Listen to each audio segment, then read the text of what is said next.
افغانستان کې وروستیو پرله پسې هدفي وژنو ته افغان سولې لپاره امریکایي استازی زلمی خلیلزاد توند غبرګون ښودلی او وایي له هغو سره دې باید حساب او کتاب وسي چې په دې بریدونو کې ښکیل دي.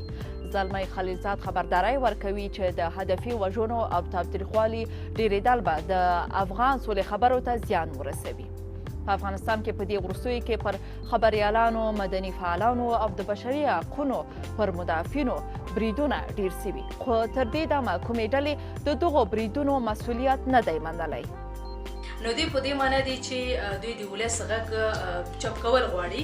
مدني فعالان بدون کوم امتیاز دوی تل هڅه کړې ده د ولس ستونزې تر دولته پورې رسولې دي. په هیڅ صورت هم دغه څوک نشي منلی چې د ولس غږ دې چپ شي. او ورسره په څنګ کې خبریالان هغه څوک دي چې تل بیان ازادي غوښتي ده. نو د بیان ازادي سلبول یا چپ کول دا هم فکر کوم چې دغه به د قانون سره خلاف یا ټکر کار وي.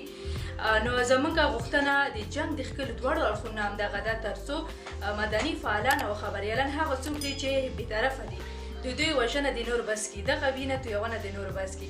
او دې سره په څنګ کې مو له دولته هم همدغه غوښتنه ده چې دغه یوازې په دې باندې نه ترسره کېږي چې دوی پرې ژوره خواشیني څرګنده کړي. دا د خواشینۍ خبره نه ده. دې نه مخکې باید اقدام وشي تر څو زموږ ژوند او تر څو زموږ کورنۍ خوندي پاتې شي. زما نوم شیرزی او د غزني ولایت د مدني فعالینو له جملې څخه یم. لکه څنګه چې امنیتي وضعیت تر بله هر وخته اوس ډېر خراب ده. متاسفانه د غزني ولایت مدني فعالینو ته اوسنی امنیتي وضعیت ښه نه ده. موږ له حکومت څخه غوښتنه لرله تر هغو پورې موږ امنیت ته توجه وکړي او د دغه بدمرغې جګړې قرباني نه شو.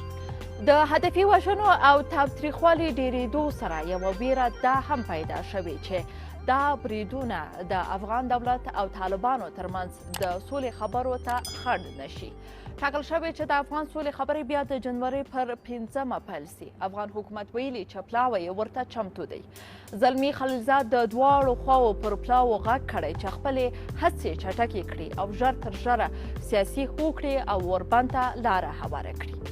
د هدفي وژنو په وروستۍ او تازه پیښه کې پرون مازدیګر په کاپیسا کې مدني فعاله فرشته کوهستانۍ او ورور یې د ناپېژاندو وسلوالو کسانو په برید کې ووژل شول. فرشتې کوهستانۍ څو ورځې مخکې په خپله فیسبوک پاڼه کې له افغان حکومته د خپل امنیت ټینګښت غوښتنه کړې وه او دا یې ویلي و چې سخت تر ګواښ لاندې ده.